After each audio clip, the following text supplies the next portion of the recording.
And howdy. Good to see everybody. Have a seat, get comfortable while everybody kind of climbs in. We'd love to hear where you guys are tuning in from. And also, we want to let you guys know about a couple of things. One is our Zoom calls that we're doing now, both on. I gotta get Instagram going live. There we go. One is our Zoom calls we have going on Wednesdays, Fridays, and Saturdays. We did change the time. We heard all you guys, and you wanted an earlier Zoom call during the week, so we changed the time to 12 o'clock Mountain Time for the Wednesday call. And it's still 5 p.m. Mountain Time for the Friday, Saturday call. But if you just go to, let me put the fancy banner because I know how to do things now. The fancy banner, if you go to carnivoremeetup.com, at any of those posted times. And if you go there, it'll show you what times and days those meetings are going on. You click the Zoom link, it'll hop you right into the conversation. And then if you guys want to text us, you can also join our YouTube community at the Carnivore Cure. If you just join that community, it's like a little text group. So you can put messages in there, let us know if there's other times that work for you guys, how you're getting the notifications. And if you guys have any questions, we can monitor that carnivore community in YouTube and help you guys out there too. And hi, Alyssa. What's going on? You have topics for us today. Yeah, well, I think we had a really great time the other day I guess that was Friday in open chat. And from the beginning, I just kind of asked everybody, have you healed anything so far on carnivore? And if so, what? And it was amazing because for the next 2 hours, we didn't skip a beat. Everybody had hands raised and they were sharing, what they've healed so far, what they're trying to heal. And of course, there's always something that both Todd and I really love doing is helping you all to troubleshoot. So if you are working on or hoping to heal something, and you're wondering if the carnivore diet would be able to help, and if so, how, we would love to help answer any questions. So we're happy to share our journeys and what we've healed so far, but also we would love to see in the comment section, what have you healed? What are you working on healing? And then any questions regarding healing.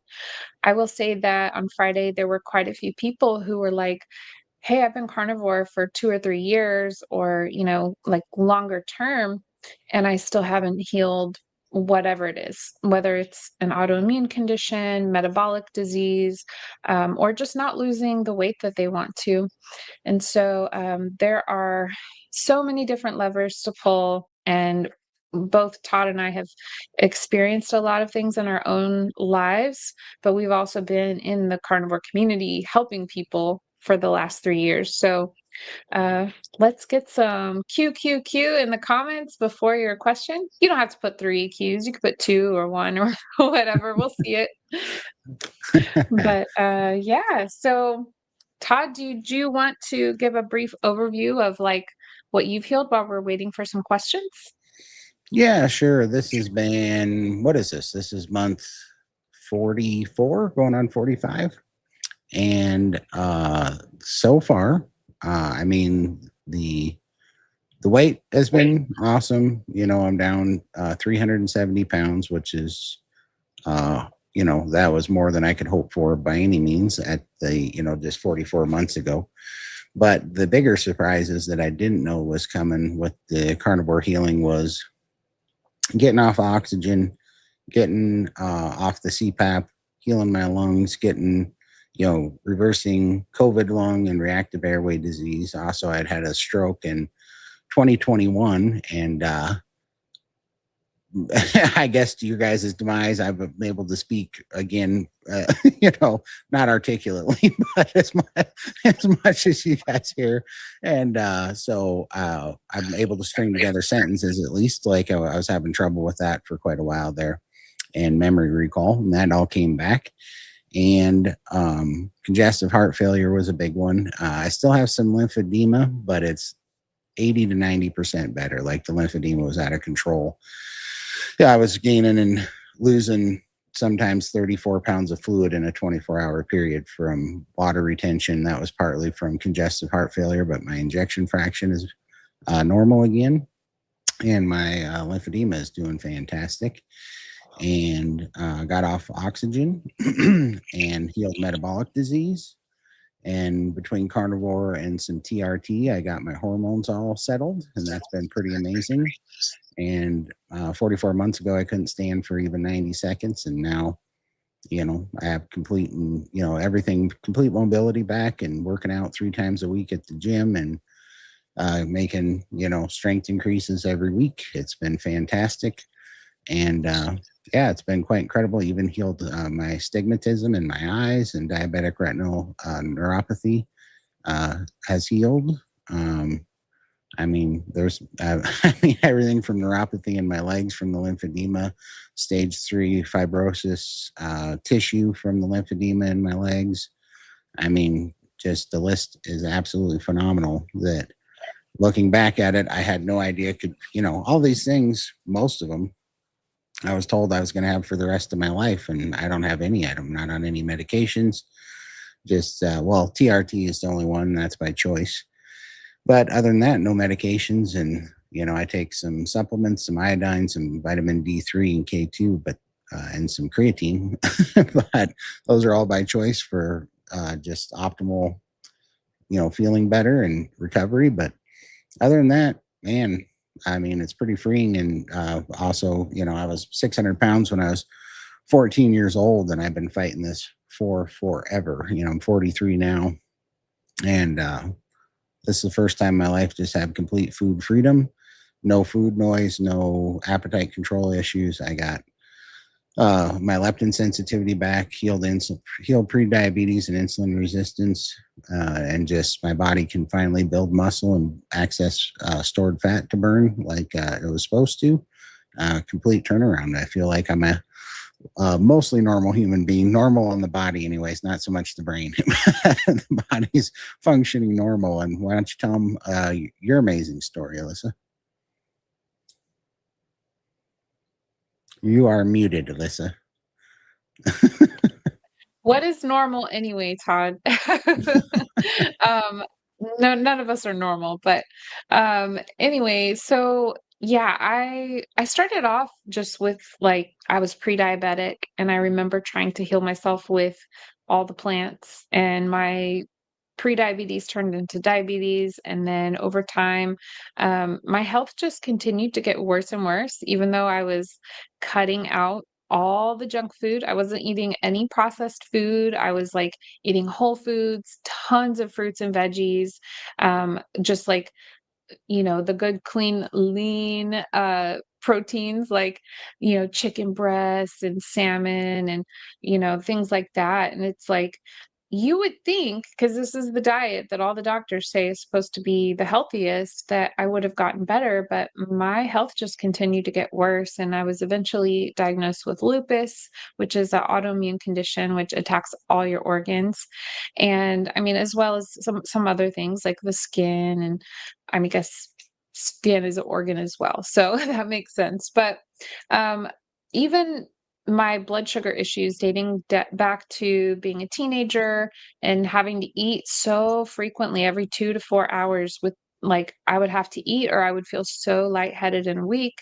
Um, I always had, stomach problems and so for me to be very near death and actually in and out of the hospital several times a week, sometimes staying for longer stays, like I think, 2.5 weeks, just to kind of get me stabilized and run all these tests because my heart rate was dropping so low and they just didn't know what was wrong with me. But um, I guess after just a very short time on carnivore, I really started to heal as well as my mental health, the depression, anxiety I dealt with my whole life. And there's just so many things that I've healed, even things like endometriosis, which sometimes I forget to share that I even had that. I mean, I really haven't had it checked on, but I do know that I don't deal with the pain that I felt my whole life from endometriosis, and it's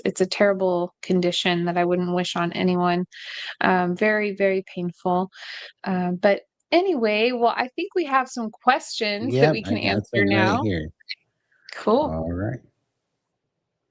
Let's see. If you're struggling not to eat crap, what do you do? What do you do, Alyssa? I just crowd it out. I fill up with lamb or pemmican. I just anytime I've had a craving or a strange sudden desire to eat something that's off carnivore, I'm like immediately check in with myself. Am I hungry?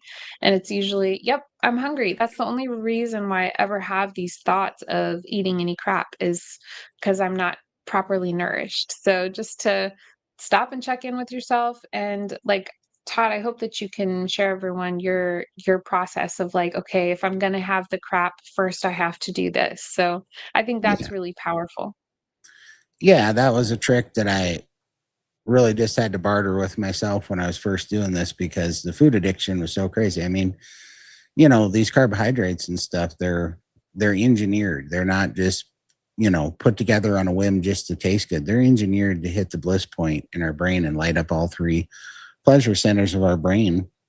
And you mix that with the fact that they're completely empty calories and they're void of the building blocks that our body's also screaming for. So we're not only dealing with hunger cues, we're dealing with cravings that are from like a drug fix. Our brain wants this dopamine fix. It wants these pleasure centers just lit up. And we end up using these things to, because when you do that for a long time, you end up with anxiety and depression and different, different things that we use dopamine fixes and use these pleasure centers to get some relief from. And it becomes a nasty cycle and it causes a lot of food noise.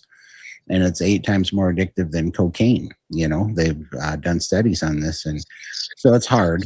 And so when I was first starting carnivore, the food noise and the anxiety was so high that I'd wake up right when that cortisol response would happen at like 3:34 in the morning, and I'd start having an anxiety attack, and all the noise would come in going, you can't do this, this is another stupid fad diet, this is another white knuckle thing, you're lying to yourself, this is not going to last, who are you kidding type of things, and your head's just going crazy. So immediately I wanted to go to my go-to, which was energy drinks and pizza and Mexican food, and get some relief from the anxiety. How I'd learned how to quiet that for a long time or get a short relief from it. So I knew that I didn't have leptin sensitivity, which is our satiety hormone. And so, but I also knew that the only other recourse that we have is the stretch receptors in our stomach. And that's why a lot of us, when we're in that state, eat until we're, sick, stuffed, sick, because we don't get any relief from those cravings and that food noise until we hit those stretch receptors. So I just made a deal with myself that I had to go eat bacon and eggs until I hit those stretch receptors and was absolutely stuffed. And then an hour later, if it was still unbearable and the anxiety was still that crazy and my head was still that loud, that I could eat whatever I wanted. And so I started tackling that, and I would just, because bacon and eggs, you can have it ready in 10, 12 minutes, it's really, and you can eat a pile of it, and it's pretty cheap, pretty accessible. And so I'd just go eat that until I was stuffed. And lo and behold, every time that would let me fight to the next meal. And then I'd make the deal with myself on the next meal because the crazy would settle down, and then I'd fight to the next meal. And what was crazy that I didn't understand and I didn't expect out of it was just after like 3 or 4 days, my brain woke up one morning, same anxiety attack, and it said, I need bacon and eggs instead of saying I needed pizza and Red Bull. It said, go get bacon and eggs. And I didn't realize it at the time, but that's called an anticipatory dopamine response. And it's kind of like an addiction transfer and a response to that cortisol spike and that anxiety. And so then my body started targeting bacon and eggs, and I was like, I will be danged. But, that was literally when I started going, okay, I think we're onto something here. We've been able to switch that, and I'm able to quiet that down, at least with something that's not going to keep that cycle alive, So, Mm. yeah. But thanks, M110. And we'll go here. All right, Jack. Good to see you. Where's a good resource to find like-minded doctors? What do you know, Alyssa? I'm not going to be a good one to answer this. Well, so I'm not sure the names of the websites anymore, but I know that there's one for yeah, I don't know. I'm afraid to even throw out what I think it might be, but it has something to do with keto. But I think the website is something like low carb doc or something to that effect. And but if you just look it up, doctors that are okay with a lower carb diet that's key. Because even if they're not carnivore, at least they're familiar with the fact that the body does not actually require any amount of carbohydrates coming in to survive or thrive. Like that's the main thing. And most doctors who are okay with a low carb lifestyle are also aware that red meat isn't going to cause cancer, animal fats are not going to clog your arteries and all that good stuff. So, I know that Dr. Barry has shared before a website as well where you can go in, type in what city or state you're in, and find a low carb friendly doctor near you. But I just don't know off the top of my head what those websites are. I'm so sorry. I do know that being in a community, it's really great to just be like, "Hey, is anybody in my city or town or in my state even who has a doctor who's carnivore friendly who they would like to share the name of so that I can book an appointment?" And that's really helpful. Just word of mouth. Absolutely. And if you're looking for a fun community, we happen to have a free one that we do 3 days a week, just Zoom calls, just to answer your questions, just like this, but in person on Zoom. And you can just go to carnivoremeetup.com to see the schedule and join the meetings. So feel free to join us. And we'll go to uh, Carrie Van. Carrie Van. All right. So she says, do you have a strong feeling one way or the other about fat fast? I don't have a strong feeling one way or the other. I do think that if you're leaning on it heavily after doing a long time on carnivore, I think you might be undernourished. That's my first thing that I would check. But as long as you're nourished, also, I did some fasting, not for losing weight, but for trying to heal my lymphatic system because I knew I had a tough healing journey ahead of me with so much lymphatic work to do. So I really targeted the autophagy and mitophagy for my lymphatic system. And it was counterproductive to weight loss. And that was the biggest thing. I've lost the majority of my weight, not by fasting, but actually by nourishing and by letting that energy produce healthy tissue, letting that, those building blocks produce healthy tissue, produce energy, create ATP production, move more, added some workouts when I was ready, and then also combining that with rest days and getting good sleep. Like that's been the number one thing for getting massive amounts of weight off me, believe it or not. Like when I have my busiest weeks and I'm the most active and overtrained, those are the weeks I stall every time without fail. It's the weeks after that when I rest and I get the cortisol down and I get good sleep that the weight comes flying off, and it's pretty crazy. So I would ask why you're doing the fasting, and then I would ask if you're nourished, why is the fat necessary? So that's my only questions, but I don't really have a dog in that fight. How about you, Alyssa? Yeah, I actually do have some strong feelings around fat fasting. So, there's a wrong way to do it. And a lot of people see it online. They're like, "Ooh, fat fasting, that's awesome. I can eat all the fat I want to and just skip the protein and I'll magically lose weight." But there really is a wrong way to do it. And if you're sitting down, for example, sitting down to a giant bowl of beef fat trimmings, which are delicious if you just buy the fat, fry it up. It's like almost like pork rinds, but just little crunchy fat bombs, and it's so delicious if you like fat.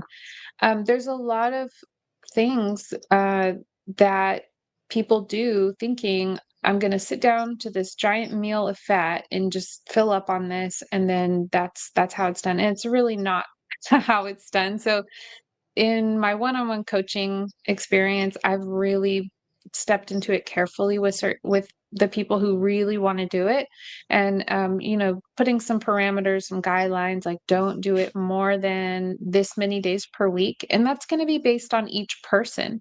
Like, what other health conditions do you have going on? For example, somebody who's been nourishing themselves for months already, they're healthy, they don't have any thyroid dysfunction, they don't have any hormonal dysfunction, they could do it, much more than somebody who's really struggling to just get their hormones or their thyroid to come back online. So I would say get to a healthy place first, whether you're going to fast or fat fast. And for anybody who doesn't know what fat fasting is, it just means that you're not having any protein.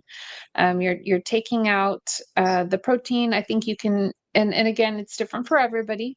There's different guidelines around it. Some people say no more than 30 grams of protein for the entire day.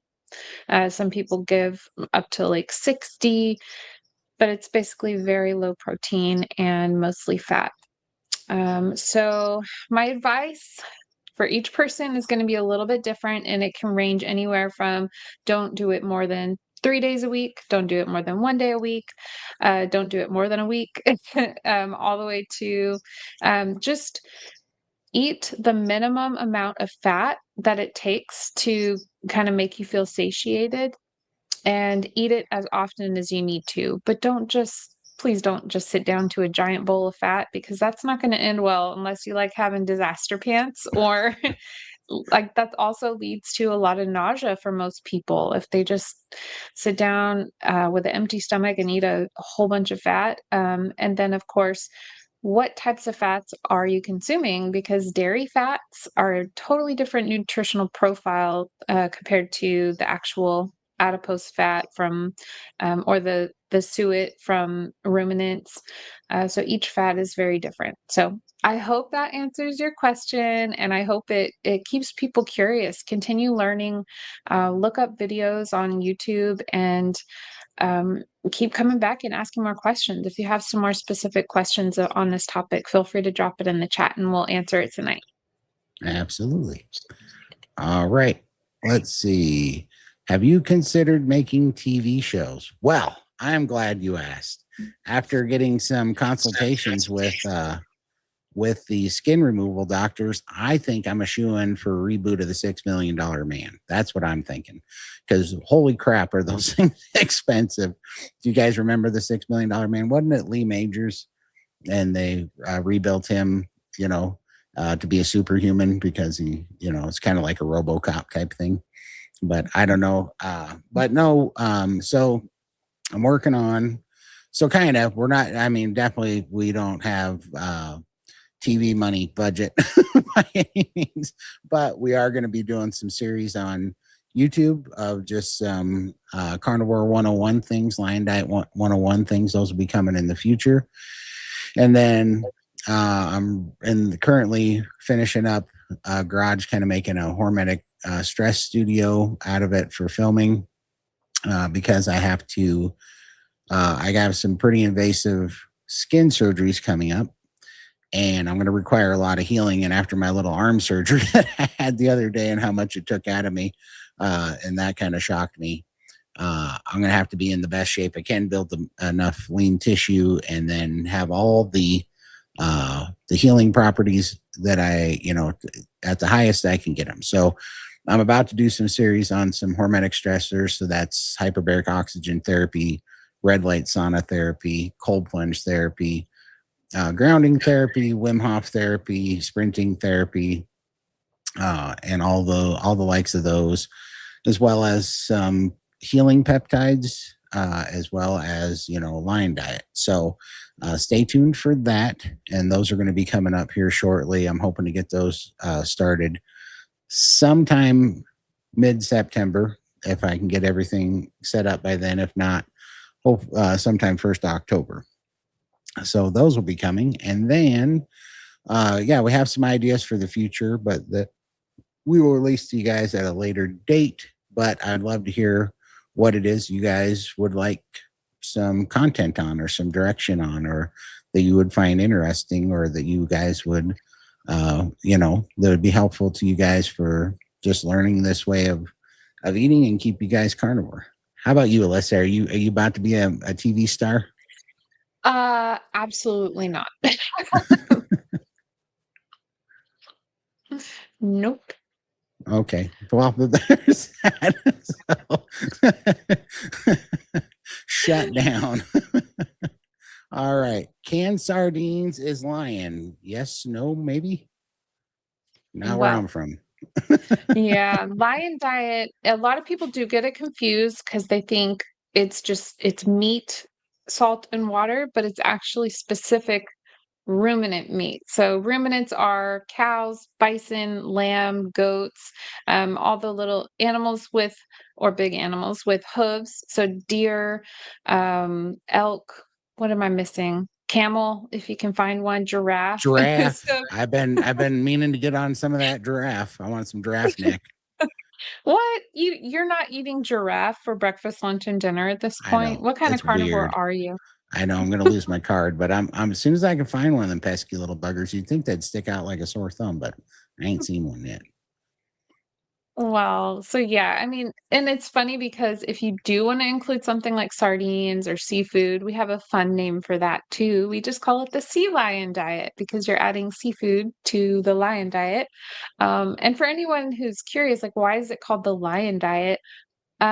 Michaela Peterson, if you have not seen her share her story, please look up Michaela Peterson.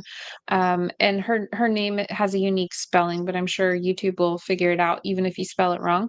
But she gave a TED Talk about how she healed rheumatoid arthritis that like, and this is after several surgeries, hip replacement as a teenager, just terrible conditions. She healed by eating ruminants only for a very long time. And she came up with the name lion, I guess, because she felt like she was a lion eating all this meat. But it really dates back to the 1800s when Dr. Salisbury was actually healing people with dysentery and mental illnesses, autoimmune conditions, so many different diseases. He was healing people with just ruminants only. And Dr. Salisbury probably sounds familiar because everyone's heard of Salisbury steak. And that's kind of where it came from. It obviously wasn't the Salisbury steak that you're going to find in the frozen meals at the grocery store these days with the gravy and all that, but it was just ruminant meat with the connective tissue removed. And there's definitely something magical about it. It has a lot of healing power. So it's nothing new. It's just Michaela Peterson, who's Jordan Peterson's daughter. Um, she came up with this name. So that's why it's called that. So anyway, thank you, Rooney. Great to see you here. And I hope you'll let me know if you do try the sea lion diet. Absolutely. All right. Endometriosis and PCOS are the fetus developing with a diabetic to mother question. Hmm. I I haven't really looked into that. I don't know. That's Um, interesting. That kind of piqued my interest because what I found out about why I was gaining so much weight so young, because I was like 300 pounds when I was 8, 600 pounds when I was 14, and kept climbing. And through some research, I do believe that was from mom being diabetic and having high insulin when I was in the womb, that caused metabolic disease, insulin resistance, and an underdeveloped lymphatic system. So that's kind of curious, because I'd never heard anything else being linked to that, but that's interesting. yeah, yeah, and I know that if a person has chronically high blood sugar, that can lead to PCOS and endometriosis potentially, but I've just never really read any literature or heard of anybody developing it as a fetus with a type 2 diabetic mother. But thank you for that, Rooney. Yeah. All right. And can someone who has been diabetic over 30 years heal? I Of mean, course. absolutely. We see it all the time, actually. But I'm going to type something while if you want to answer that, Alyssa, in a little depth. Yeah. Yeah, you know what? It doesn't matter how long you've been diabetic. And I'm assuming we're talking about type 2 diabetes because, type 1 is autoimmune. And um, also, by the way, Todd, I'm not sure, and everybody type in the chat, are you hearing some feedback or is that just me, like some little weird noises? We want to make sure our audio is good for you all. But yes, so we have a lot of members of the carnivore community just in general who and if you ever get a chance to watch Dave Mack's channel, I think it's called is it Zero Carb Life? But and I'm sure Allie can drop it in the chat, but he interviews people and like there's like thousands of people now who have shared their stories, and so many of them have been type 2 diabetic and reversed it completely with carnivore. I was type 2 diabetic and I'm no longer, I'm not even in the pre-diabetic range. I'm just a normal person now with regular blood sugar. So it's totally possible. But I've seen people, like, I don't know if Miniwa is here tonight, but she's been a part of the community for a long time and a lot of different groups. And I don't know how long she was type 2 diabetic, but a lot more than 30 years. And, we have our friend Danielle, who was also diabetic for much longer than that. So there's a lot of people who were diabetic even from being a child, and they're now in their 50s, 60s, and from trying carnivore for the first time, they're not diabetic anymore. So it's totally possible. There's no doubt about that. 100%. All right. And so let's see. Carnivore Hercules, hope those surgeries go well done. Oh, I'm sure they're going to go just fine for sure. I, other than just being surprised on this arm surgery that it does, your body just wants you to slow down when it's healing, is all. But other than that, I mean, this arm, I wasn't supposed to lift anything for 3 months on this arm. And I wasn't supposed to be able to rotate my hand like this for about 6 to 7 weeks. And this is, well, tomorrow will be 4 weeks, and I have full mobility back. Almost all the pain is gone. And because of that, I've already done some stupid things by muscle memory and accident, and caught a 17.5 pound weight in this arm and went, oh, poop. And everything was fine and no pain, And so it's healing Wait, very Todd, quick. did you really say "oh poop"? No, I didn't. I dropped a few expletives, but I'm clear this is censored for YouTube. Uh, but I was sure, because for you guys that don't know this, I don't know if you can see it. This incision right here is because Alyssa beat me up and broke my arm, and Yep. the tendon snapped off the bone that holds the bicep on. So they had to pull that bicep or that tendon back and pull the bicep down, and then drill a hole through the bone and pull the tendon through, and then they pinned it in there. But it's a tiny pin and you can rip it real easy. So the fact that I caught a 17-pound weight that was thrown, that I threw and caught it and by accident, and the fact that that didn't just pop out there, that's pretty crazy, and it didn't even hurt. So I think it's already healed quite miraculously, mainly because of carnivore and also some tissue healing, ligament healing peptides have been taken.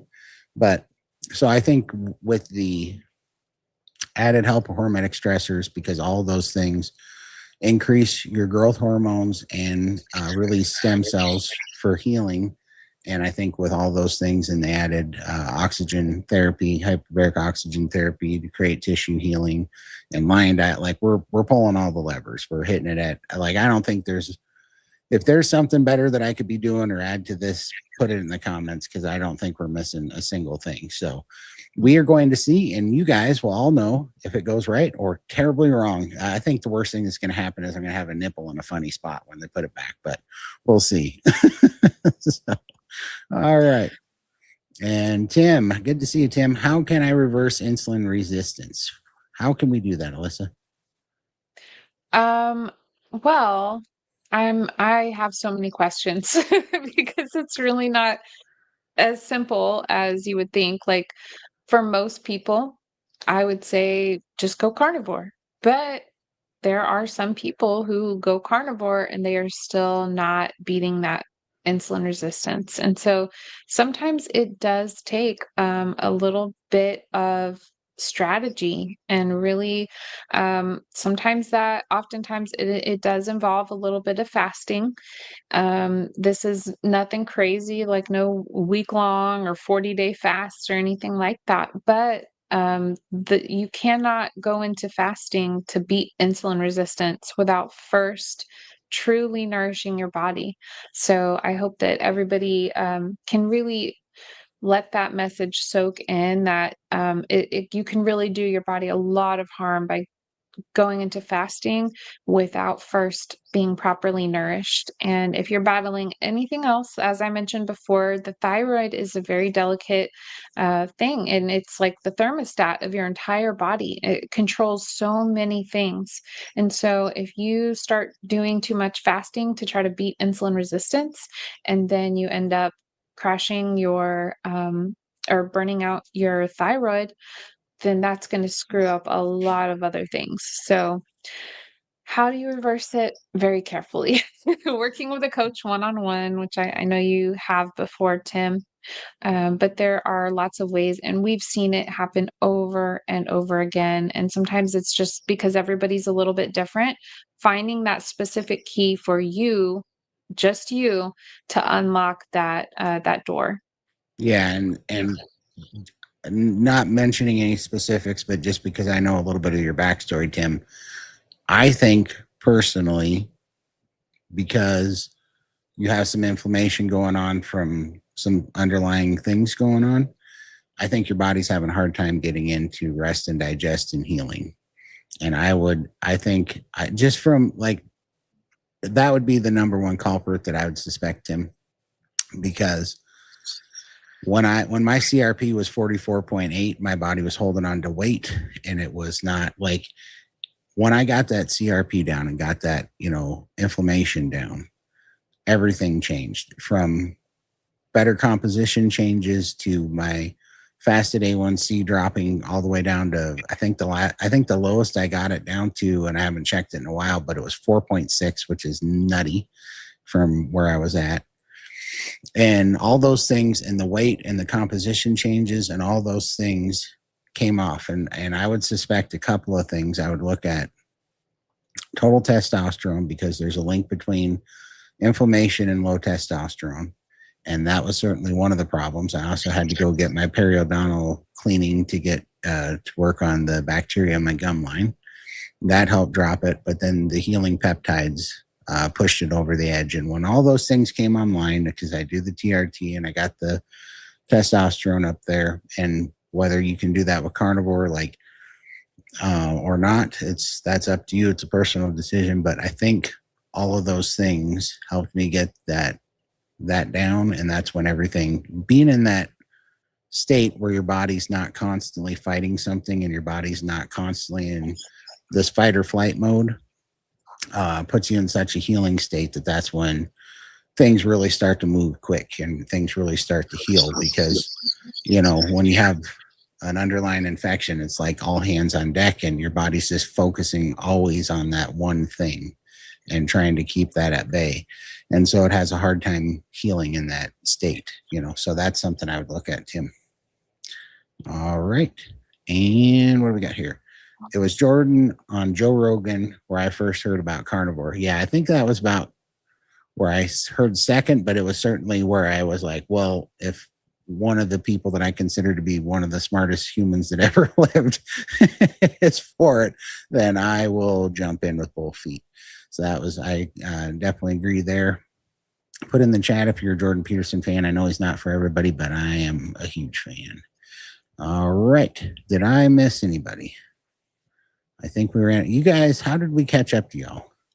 Well, and some people may have come in late. So please put a Q in front of your question or comment if you want us to see it and respond to it. But we can also just respond to some comments. I'm so happy to see all of you here. Did we get any responses as far as the little feedback noise goes? Because I just I got feel one or like two and they said no, okay, but I that's don't. good. All right. We got another question. Plateauing stops ketosis.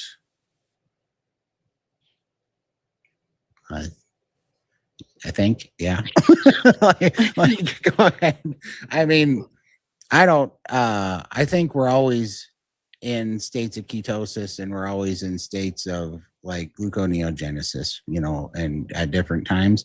So, but if if you're wanting like therapeutic ketosis for healing, but plateau doesn't necessarily mean that you're not gonna, that I don't think I've been out of ketosis before or not in deep ketosis based off those blood meters and still losing a lot of body fat.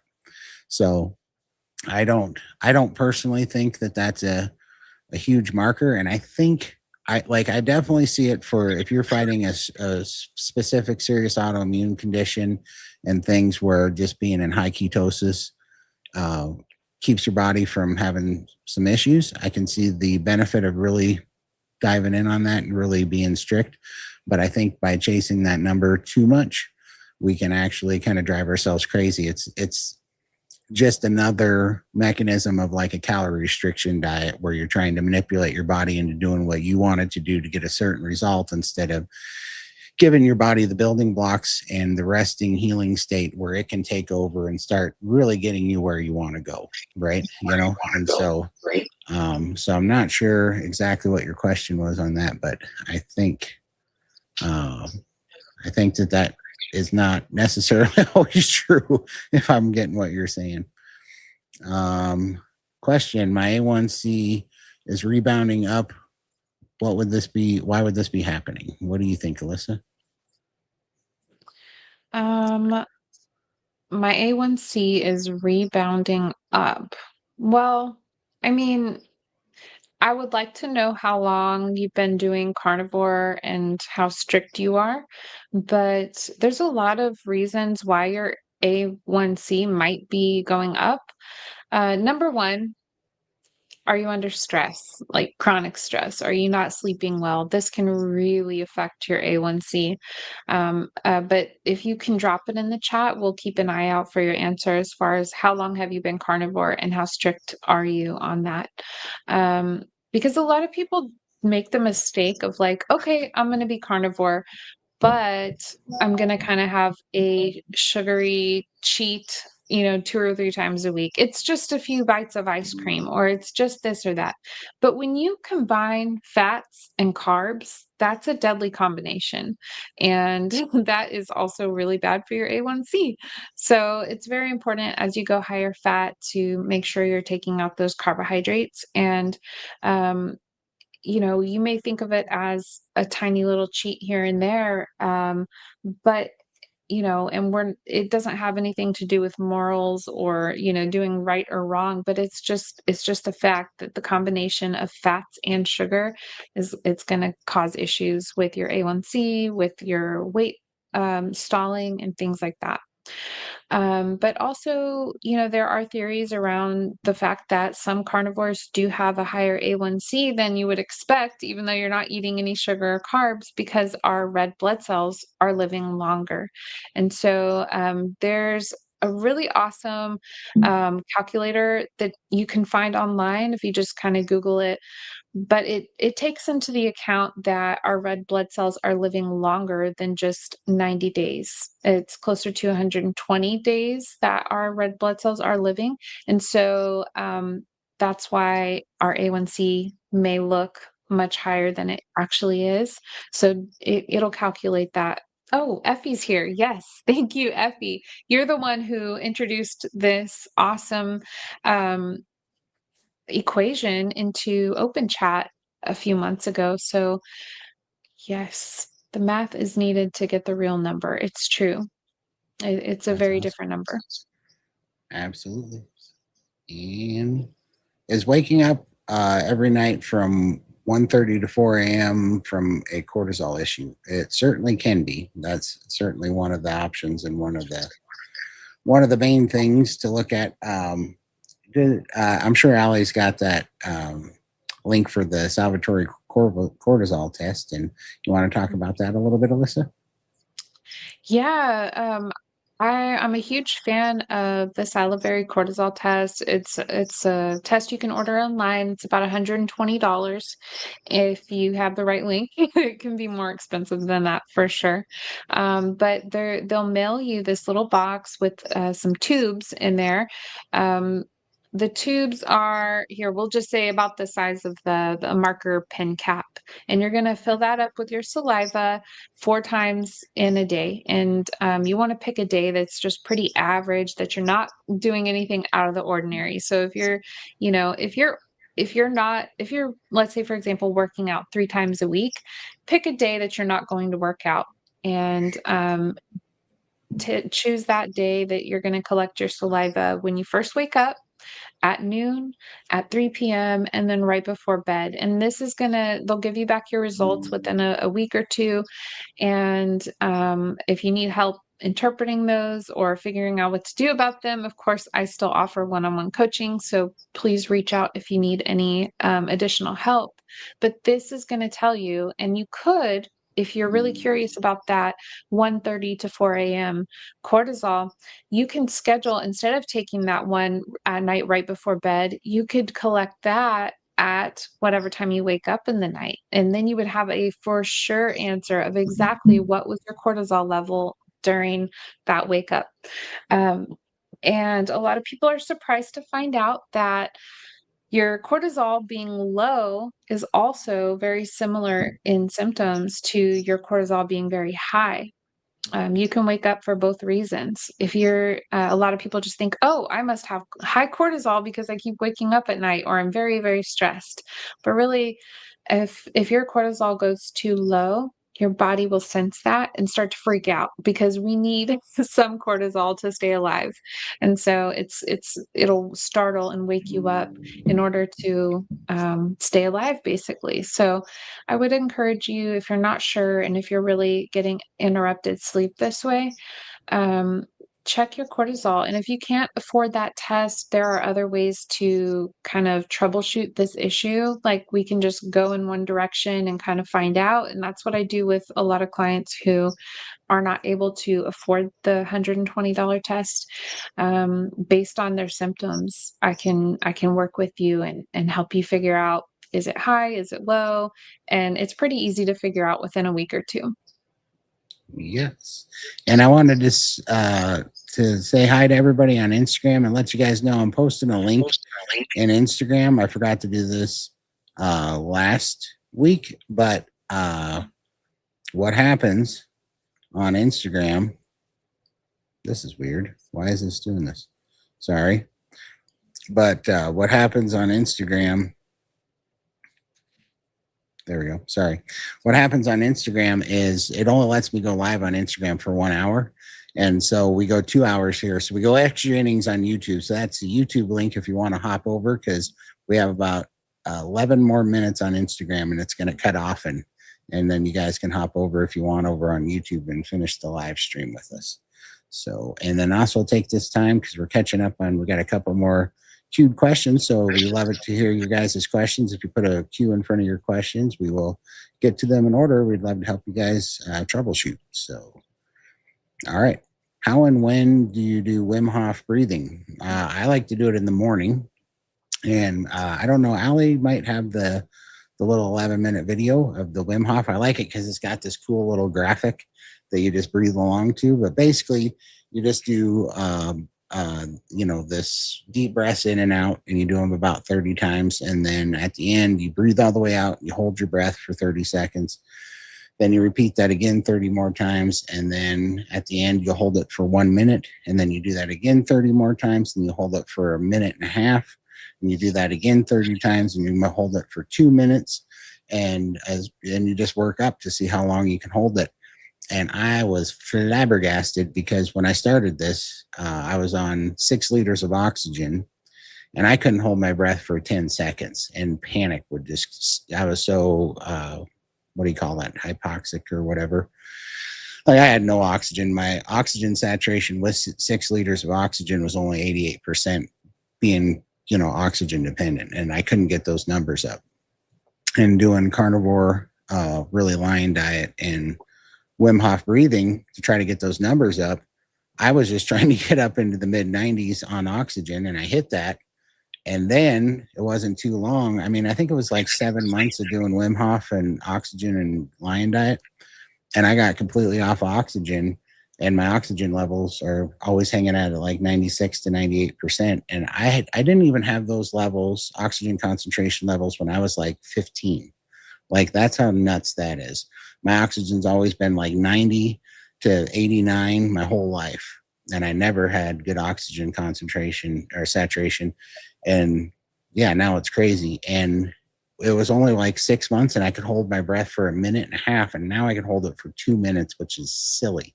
I never thought, like, when I was a kid, everybody, would sit there and play around with that. How long could you hold your breath? And I was like always out at like 18 seconds was like a big day. It was crazy. So it really helps. How do you use it, Alyssa? I typically don't, honestly. I mean, but I know that it is Slacker. beneficial. I am just not as disciplined as you, Todd, waking up every day and doing this. But I do recommend it to people who, especially if you have lymphatic issues, if you have air hunger, if you have um, I, anything, but especially lymphatic issues or lung issues, it's really helpful. And I know that um, the Wim Hof breathing, it it stems from another breathing method that was discovered, like, hundreds of years ago. I just don't know I think it's Tummo breathing, is Tummo, if I remember correctly. Andrew Huberman from the Huberman Lab podcast has talked about it before, and there's bits and pieces of the breathing that have different effects. For example, the physiological sigh is one of my favorite things to do. And a lot of people credit Wim Hof for it when it was really the Tumo breathing. But it's basically, breathing in a certain way and then exhaling long for the exhale. And this actually changes physiologically how your heart rate is and things like that. So for anybody ever having a panic attack, or if you just have a heart rate that's elevated and you need to calm down quickly, that's literally the fastest way. And it's so rare for us to be able to change these autonomic functions. Like, this is not stuff we usually have control over, like our heart rate, our blood pressure, our breathing. Like, that's involuntary. It just happens.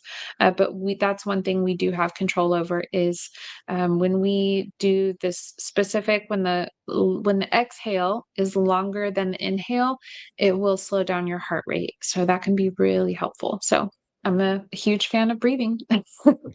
Hope that helps, Edward. Great to see you here. All right. Let's see. Thank you for all your help. Have you heard of people healing from AFib on carnivore? I've seen it. In fact, my mom had AFib, and they were about to put a pacemaker in her, and I got her on carnivore, and she was in AFib for 83 days, and she was scheduled for surgery, and got her on carnivore, and in 3 days her AFib went away. She came out of Wow. AFib. Yeah. I cannot imagine being an AFib that long. Yeah, crazy. So do you know any people that have healed AFib on carnivore? Oh yeah, a lot of people. And for anyone who isn't familiar, AFib is atrial fibrillation. Of course, I'm gonna just stumble my words, but it has to do with your heart and an irregular heart rhythm. And that is something that I've dealt with. One of the organs that lupus was attacking was my heart. And so I did deal with going in and out of AFib at different times, and it was pretty terrible. So that's why I'm just like, I cannot imagine being an AFib for that long. It's very uncomfortable. It's like you just got done sprinting. That heart pounding kind of thing is how it feels for hours and hours and hours, and I just can't imagine being in that state for days. But I have definitely seen a lot of people heal and stop having AFib altogether. It's been a very long time since I had it, so I'll report back and let y'all know if I have it again, but I used to go into AFib pretty often. I think the reason why you're having AFib really has a lot to do with how fast you're going to heal from it and which type of, carnivore you need to do. Sometimes it's actually more related to the thyroid and hormones and things like that. Sometimes it's more related to like a heart issue, like structurally, it could be a heart issue. So, hope that helps. Absolutely. And Danielle's here. Hey, good to see you, Danielle. Hi back at you. Yeah. And Tim, does a BiPAP or does BiPAP use inhibit fat loss? That's a good question. I don't think so. I don't think that it does. I think that maybe the underlying issue that makes you use it does, but actually, I think the studies show that having sleep apnea and not treating it is way more likely for you to gain weight. Actually, so do you know anything about that? Nope. Hey, So, that's one thing that I want everyone to know about me. I'm honest. I'll say if I don't know. I'm not just gonna throw out an answer to try to seem smart. Like, nope, I don't know. that is true. All right. Oh, that's great to hear about your mom. Yeah, and it's real. And I remember it was very early on in Carnivore. We were going through a few things. She was hypoglycemic, and they were telling her, "Oh, you got to drink the orange juice and stuff." And we cured that with just eating a little piece of cheese to kind of get her over that hump. And she was at that time she was like 78 or 79, has Parkinson's, and they weren't even sure she could survive the surgery, but they went, well, we just got to do it.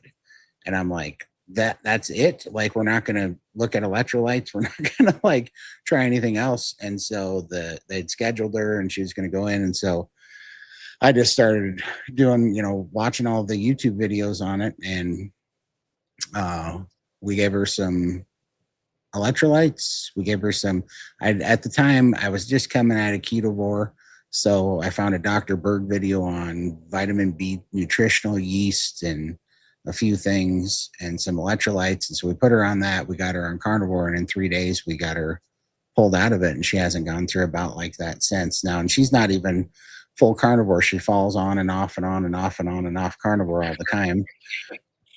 But it pulled her out of it, and she never had to have the pacemaker put in. So that was pretty crazy. All right. My husband uses Wim Hof breathing to wear tank tops and shorts all year long. Well, I have new life goals now. So I don't even wear them right now, but I do hate all my life when being an electrician, it would get nasty cold, but I hate wearing heavy coats and gloves and winter pants because you can't move, you can't work, you can't strip wires and twist wire nuts and make up boxes and hold the screw. So I was always the guy that would just wear t-shirts and jeans all year long and just refused to deal with the cold, or you try to dress up, and I always hated it.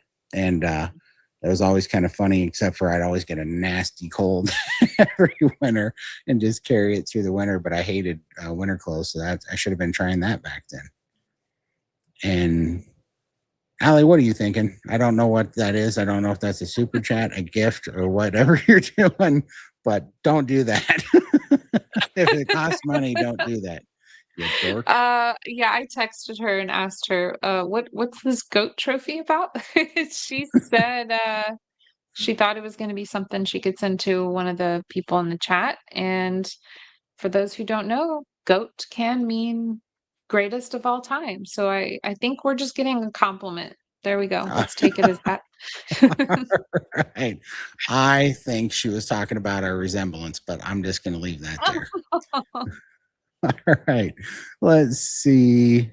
Am I missing any questions? Oh, uh, nope. Hold on. Sorry, I'm falling behind. I'm falling behind. Here we Oh, go.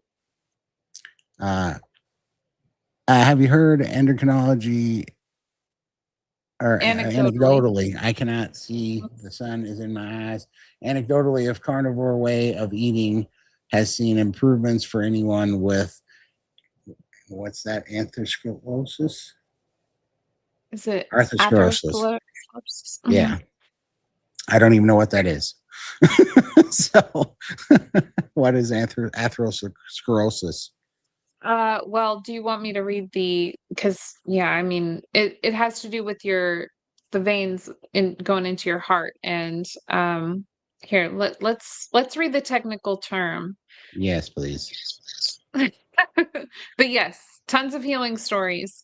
Um, so yeah, it's basically heart disease. It's cholesterol, fat, calcium buildup inside your arteries. The sticky deposits of plaque. So Oh, yeah, we see it all yeah. the time. It's one of the first things to get fixed. So Yeah, that I didn't so that's basically like blocked arteries from well, that's right, from inflamed arteries, right? Basically, it's a state of inflammation that's causing that, right? yes, yeah, and Yeah. I mean that's why so many people blame, cholesterol for these things because they're looking at these deposits going, okay, why did this person have this heart attack? Oh, there's cholesterol present. So we need to lower cholesterol, right? But, and I know so many of you already know this, but there are going to be people here, like Jay, who may not have heard that cholesterol is not the bad guy. It's there to heal your arteries. And so, sugar and high blood pressure caused by too much sugar, that's what hurts your arteries. And then cholesterol comes in and patches up the scrapes and scratches and holes and whatever damage is being caused by the high blood pressure or the sugar. And so it's like the analogy that I really love is like blaming firefighters for starting fires. I mean, they are there at the scene of every fire, right? So it's got to be the firefighters who are starting these fires. Wrong. They're there to help and put out the fire, and that's what cholesterol is doing in your body, is it's helping to heal and patch up the damage from sugar, not causing the damage. So, can that turn into a big mess? Yes, absolutely. So cut the sugar out, stop the damage. You can lower your blood pressure by going carnivore, and that can stop the damage and the atherosclerosis. Absolutely. So, yeah. Oxygen levels, GERD, cough fits, CPAP use, laryngeal reflux all improves the next day. Going carnivore caused by less inflammation? Question mark. I would say so. Yeah, that'd be the immediate thing that goes away in a day for sure. Yep. Yeah, I think that inflammation is the cause of so many health conditions. And it's really sad to see that the number of people who just accept that, oh, this is just something I've dealt with since I was a kid. For example, one of my favorite stories, we had this guy come into open chat and he was saying that he had like blurry vision his whole life. And the eye doctors couldn't really figure out what was going on, but he had blurry vision. Then he went carnivore and suddenly his vision wasn't blurry anymore. And he had seemingly no real health problems, nothing diagnosable. It was just kind of this, yeah, I don't know, maybe you have some gunk or some allergies or they never had any answers. And this guy is in his 30s or 40s and he goes carnivore and it clears up. Well, he decided he felt like he was in a really good place with his health. He was feeling so good with carnivore, and he went to visit family and decided to break on the diet. And he had some corn. I think it was just corn on the cob or maybe a bowl of corn, and the blurry vision returned. And he was just so blown away of like, hold on, this thing that I had since I was a kid that I just thought was some condition I had to deal with, this mystery illness. It was just a food reaction this whole time. And I feel the same way. It's like, wow, like I thought that I just chronically had these issues, so many of these problems I had since I was a child that are going away completely. And then you eat off the plan again, you eat some of the old, crap that you shouldn't be eating, and the symptoms return. So yeah, Rooney, I'm glad that you're experiencing that. And I think it all comes back to inflammation and food reactions that we're having and not these chronic diseases like the doctors want to make us believe that we need to go on all these medications for.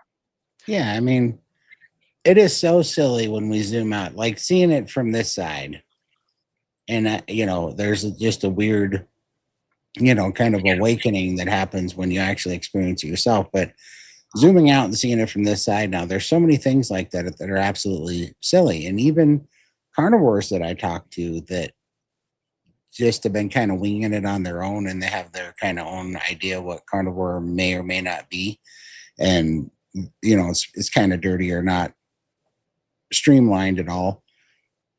They say I haven't had this result, or I hear about all this healing that's going on, but I haven't personally experienced, or I haven't lost anything, and I'm doing it. But then you go into what they're eating, and they're having a bunch of seasonings, or they're throwing a salad in here and there, but it shouldn't be that big a deal, right?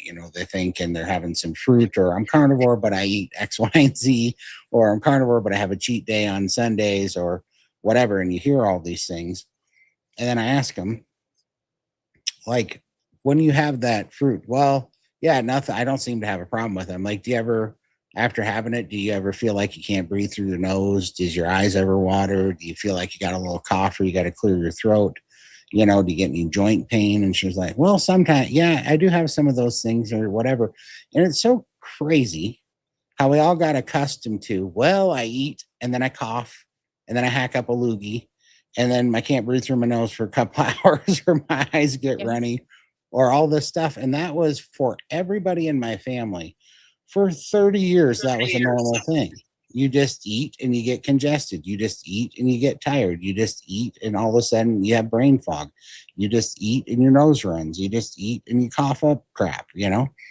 And then everybody, I've always made jokes about it before, that we are so just like comfortable with having reactions from food that we have, like terms like explosive Taco Bell craps, and, White Castle, sliders, and all these things that are absolutely crazy, that our body is, that stuff is, so such an allergic, poisonous thing to our body, that we put it in, and it's firing it out there in 20 minutes, an hour, and you can't wait to get rid of it. And you think we're getting anything out of that, and somehow we still think that we're getting food. And then all of a sudden you go to carnivore, and people think it's weird that you only poop twice a week, or or whatever.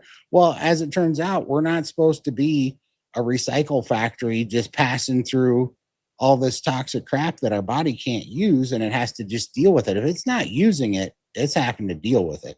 If it's not using it, it's treating it like it's a foreign invader or something, and it's got to get rid of all that stuff. And it's so crazy to me that how societally we just came to accept that it's not a negative thing to eat something and be sick, eat something and be tired, eat something and get diarrhea, and to think we can do that over and over for decades, and it's not going to, that tiny little drip, it's like the little drip from your gutter or whatever cuts a hole through concrete over time, that it's not going to have massive implications, and it keeps our body from being able to heal. It keeps our body from repurposing and regenerating cells and tissue over time.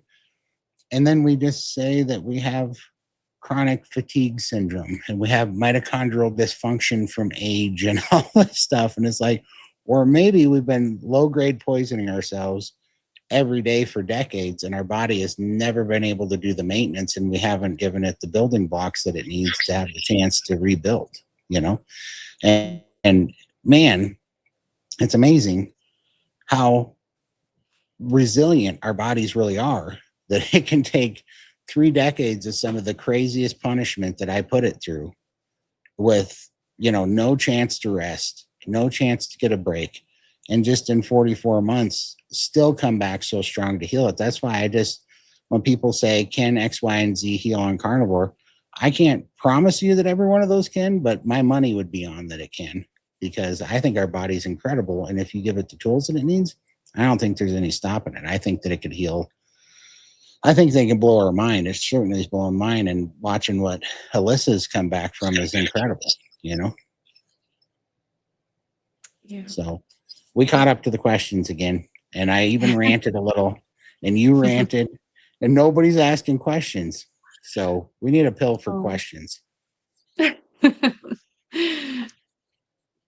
Well, yeah, and I agree. And also if we if there was ever a diet that was going to heal anybody, it's carnivore. And if you've tried carnivore and you're still not healing something, I always encourage everybody to try lion diet. But yeah, it's you know what, if you would have told me when I was in my 20s and early 30s, because I started getting migraines when I was about 18 years old. I had my first migraine. I was in the hospital because I was like, oh my gosh, this is absolutely unbearable. Like, I must have a brain tumor or something. Like, it was just so painful. And I didn't know anything about migraines. But they started out just maybe like once a year, twice a year. They got more and more and more. Eventually, I had 16 or 15 or more per month, which is considered chronic migraine. And a lot of people did suggest it could be related to diet. And I thought that was the stupidest thing I had ever heard. There's absolutely no way that having donuts and chocolate cake for breakfast could cause migraines. Like, I just did not see how what we eat could affect something like a migraine or our health or anything like that. And I know that to some of you that sounds ridiculous, that I couldn't believe that. But um yeah, I just wasn't taught that what you're eating could heal or hurt you. And so also, it just didn't seem, because I didn't believe it, I didn't give it a try. I just couldn't imagine my life. Like, how can you not eat sugar? It's in everything. It's in the healthy cereals. It's in, all the coffee creamer that I can't live without. It's just that, and of course, my doctor, once I was diagnosed with pre-diabetes, she said, lower the sugar, but don't take it out completely, because that can be dangerous. It's a total lie. But anyway, yeah, what we eat is totally gonna affect how we feel. And if there was ever a diet that was going to both remove the inflammation and the problems, as well as giving you the building blocks to create new, stronger cells in your body, that's carnivore. 100%. Right. We got any more? We do. What is the most sudden and impactful NSV you've seen? For me, it was getting rid of depression and anxiety. That blew my mind, because it was only like 3 days of eating stuff, and my depression lifted so much. And I'd been told that, this is hereditary and all of this stuff. And it turned out it was just because my brain needed ketones and fat. And that was a huge cause of it. How about you? What was the most sudden NSV you had, Alyssa? Yeah, I would say probably my mental health as well. Like, and I've shared before, I did an interview on the Carnivore Text, Low Carb Barb, her YouTube channel. And I shared like a very, very dark time that I went through, because there were so many nights that for months I was on my deathbed, and the doctors had absolutely no hope for me. They would look at me with this look of like, oh my gosh, this girl's not going to make it. And a few doctors even told me, you really need to start getting things in order. Like, if you haven't thought about this, this, and this, like, without health insurance and without being able to get in with a rheumatologist to get on these heavy duty chemo drugs and all kinds of stuff, you're not going to make it very long. This lupus is attacking every single one of your organs. And for me to have so many nights where I was terrified I was going to die in my sleep and that my daughters were going to wake up in the morning and try to wake me up and that they would find me dead. Like that was a real fear of mine. And so my solution in that dark depression with absolutely no hope, um, I had decided I'm not going to let that happen. I'm going to go on my own terms. And I had a plan, and that's what I was going to do. And I just really didn't have any hope of living. So I just thought it's better this way.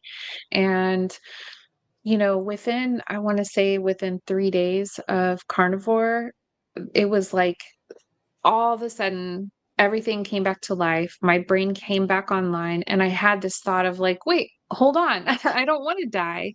Mm-hmm. Maybe I can live. And it's such a night and day difference from feeling like you have no choice but to end your life versus no, wait, hold on. I'm not ready to go and I think it's possible that I can live. So that mental health piece is such a huge thing and it does change for people very quickly a lot of times. Yeah, it's so incredible. The realization, and this is why it makes me so mad, the cholesterol lie, the Ansel Keys study, all the bull crap, Mhm. because it is so important that we get those animal fats in. It is so important that we have that brain fuel and those building blocks because, I mean, that was just chronic too in my life. And I thought, well, this is hereditary and it's because I weigh 700 pounds, And it was so shocking to find out that nothing else in my situation had changed. I was in every bit of the hole that I'd always been in. But just with that one change of getting that fat in, made all the difference. That it's a crazy thing when you realize how strong hormones and how powerful the fuel that we're putting in our body and how much the things that we put in our mouth really matter. That was the answer, because think about that. Think about how many people are on these stupid SSRIs and crap that it's just ruining their lives. And who knows how many of those people could be, off of those or had not ever had to get onto those within just a week of eating the right diet. Like it's absolutely insane. Yep. Yeah, Yeah. that's exactly what I did is like after I want to say after a few days I felt that mental clarity, but then within I want to say 2 or 2.5 weeks, I felt certain that I was ready to wean off of my medications. I was on an antidepressant, anti-anxiety medication, as well as a lot of other medications for anxiety that are not things that you wanna have in your life on a regular basis because you can develop a dependency on them very quickly, but it got to a point where I couldn't survive without them because I felt so overwhelmed with anxiety and depression, but yeah, within that 2-week period or 2.5 weeks, I was just like, no, I know for sure I don't need this anymore, and so I started to wean down, with a plan. Please, everyone, if you are on SSRIs or other, medication for your mental health, please do not just cold turkey stop taking it. It's very important to get a weaning schedule, whether it's from your doctor, ChatGPT, but don't just do it on your own. 100%. And Jack, he says, what was the point that you said, I feel so much better, carnivores for me going forward? I can pinpoint the day because I solidified it in YouTube history. It's my very first YouTube video that I ever made. And that was the day, which was about 7 months in. And that was really within that week. There had been so much healing. I got rid of so much fluid. I was breathing so much better. I could walk again. And just a switch flipped in my brain and I went, this is the actual answer. Like, this is truly the answer, because you have to kind of remember that I had been, dieting since I was 14 years old, even younger. And I'd lost 200 pounds twice in my life before and gained it back. And I'd lost 300 pounds twice in my life before and gained it back. And not one time, even losing that much weight, did I ever go, oh, I beat this thing. Like the entire time, when I was losing it, I knew I didn't have the answer. I knew that it was going to spiral. I knew that I couldn't, it wasn't, there was no way that I could keep that up consistently forever. It was taking monumental effort of starvation and working out and moving. And my mental health was so bad that at the time, the healthiest point that I ever got and the most like muscular that I ever got was also the second most suicidal I'd ever been in my life, you know. And so I knew that none of those were the times, but I wasn't even in that shape. But in 7 months, I realized that I'd finally, like, it was a genuine, like, revelation moment where I was like, this is the answer. This actually, because I was free, because I was free from the depression, the anxiety, the short term dopamine self medicating lifestyle. I was free from the bondage of the food noise and the crazy in my head all the time, and everything had changed. And that's why then I had to go, I have to tell people about this, but I'm still almost 600 pounds. And I'm going to get just lambasted in here on YouTube trying to tell people that there's a cure for obesity and food addiction and depression in the shape that I'm in. And so I had a hard decision to make because I knew that I wouldn't even listen to me, right? And because I looked terrible and I was in a terrible spot. And who wants, like I looked like a hypocrite and just the last guy you'd want to listen to. But I decided that it'd be worth tracking it and putting it out there for accountability to help whoever might look like me or be in my spot at that time have a little bit of hope because they would understand a little bit. It was going to be a small audience. And I don't like, I know enough about me to know when people trash talk me, like I just like, that lights a fire under me to prove them wrong, right? Like I have that ADHD gene. So if you want to motivate somebody with ADHD, challenge them, right? Like we'll go to the end of the earth to prove you wrong. And so I was like, all right, that'd be some fuel. So I put that out there. And that was the week because finally, I never made a YouTube channel or told anybody else how to diet, even when I was losing 300 pounds in starvation diets, because I knew it wasn't the way. I never gave anybody health advice or diet advice, even when I was losing all that weight. And even when they're asking, because I was like, this is stupid, it's miserable, it's not the answer, and it's painful. And I don't think I can keep this up. And I never did. So how about you, Alyssa? Um, Man, the moment when I said I feel so much better that this is for me going forward, I just feel like there's been so many moments. Like I said, like day 3, I was convinced that this was for sure what I needed to do. I didn't really think about forever because I was still very sick. And for me, forever might have been 3 months. There were some doctors who were talking about a timeline, and they're like, yeah, you have to get in with the rheumatologist and get on these drugs, or you're not going to live another 3 months, and that kind of thing.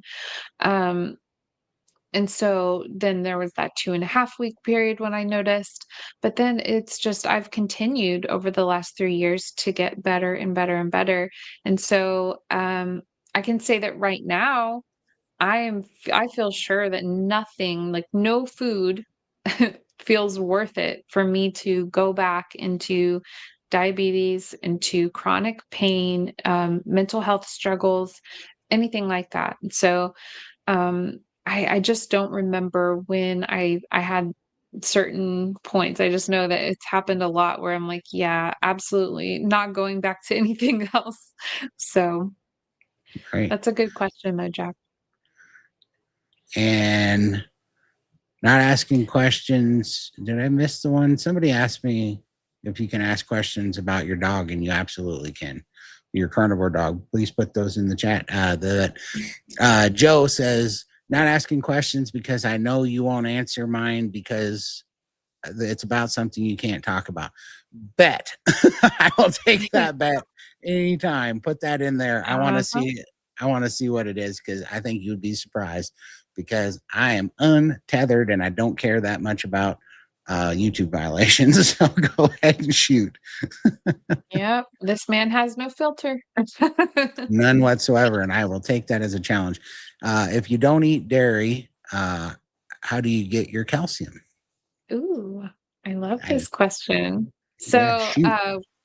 yeah, we get plenty of calcium in our carnivore diet. There's actually small amounts of calcium in meat, but especially if you're eating nose to tail, meaning not just the muscle meat. Like, yes, you can do great on just steaks for your whole life. You're not going to be missing out on much. Um, or anything. There's some people who've been carnivore for a very long time, just eating muscle meat, and they're fine.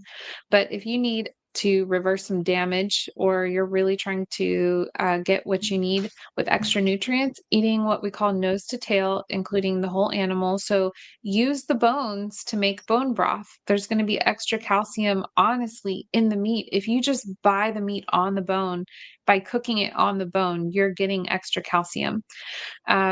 But I'm not sure, Miss Mary, I think that's you, why you might be asking about calcium. But if you look into the studies that have been done on the different forms of calcium, the calcium that is derived from dairy is actually very different from the calcium that's derived from bones, for example, or from eggshells, or like there's just not, it's not as absorbable by the body.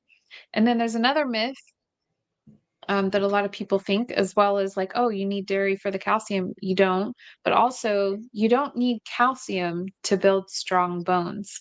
You need protein to build strong bones.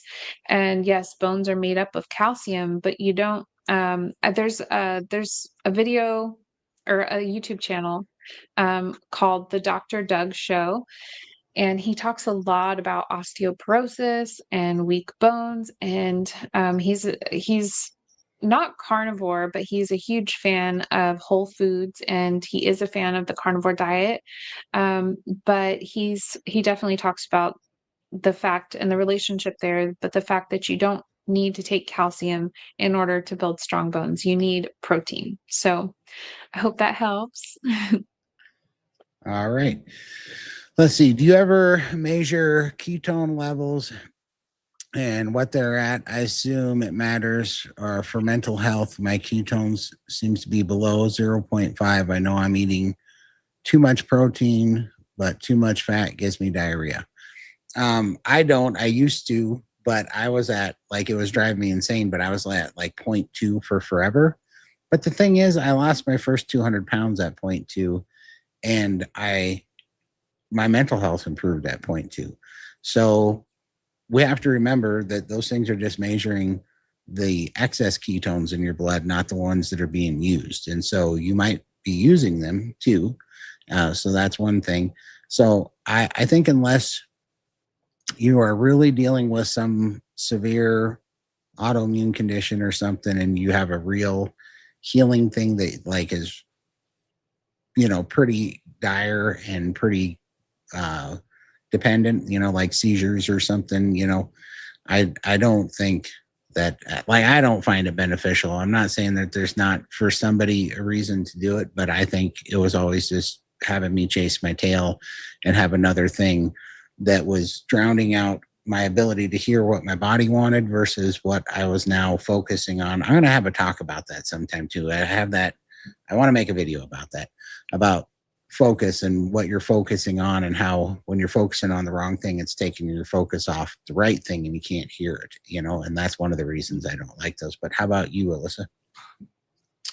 Yeah, I think it's really unfortunate when people put too much weight on ketones and chasing a ketone number and things like that. Because, I mean, first of all, we know that if you're using the ketones, it may not show up in whatever device that you're using, whether you're measuring blood, urine, breath.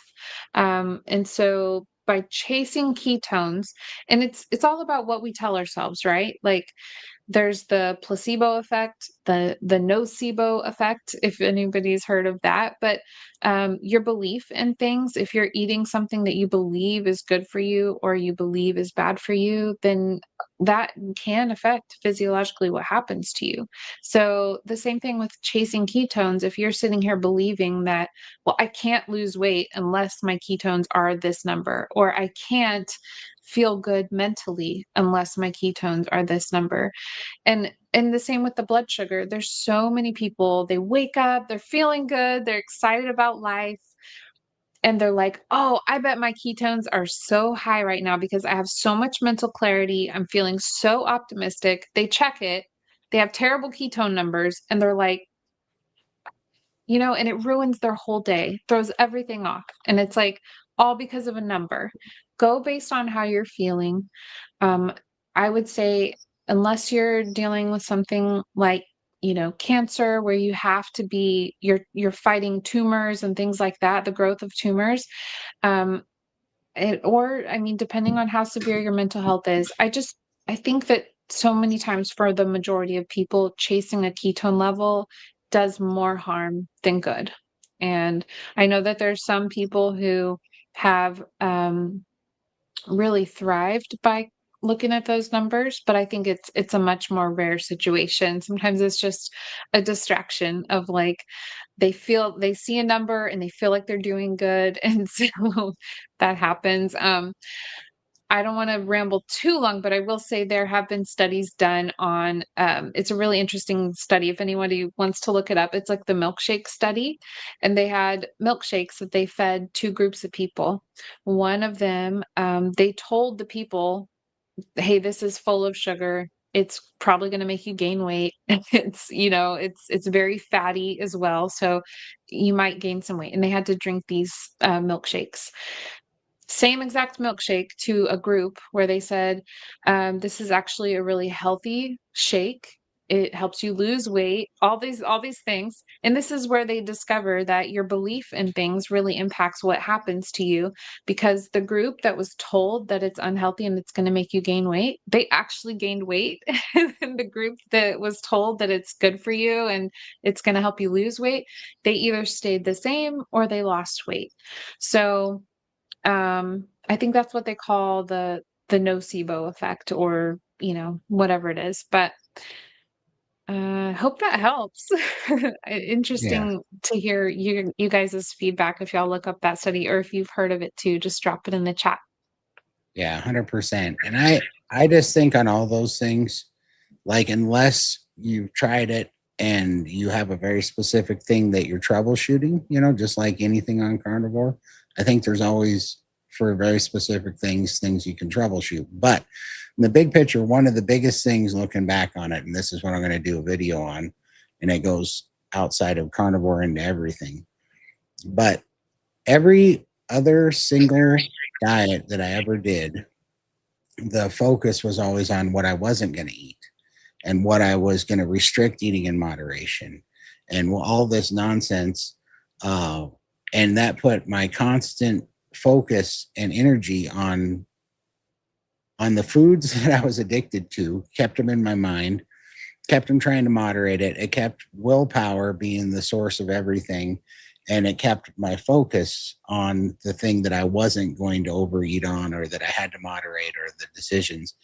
And what made Carnivore so freeing was that it was the exact opposite trajectory of what I was doing, where now I didn't have to focus on what I wasn't going to eat. I just got to clean out the house and focus on what I was going to eat.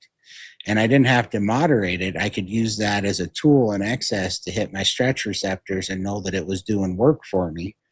And then that got, it's just like, you guys know how when you used to go on calorie restrictive diets, like you go, all right, this Saturday I'm starting my diet, or Monday I'm starting my diet, or whatever, right? And so then immediately you do the old thing where it's like, that means I have to have every one of my favorite foods. So you eat like 38,000 calories before Monday, and you eat all the stuff, and you've never been hungrier in your life come Monday, because all your focus was on what you were going to restrict, and your cortisol was high and all this stuff.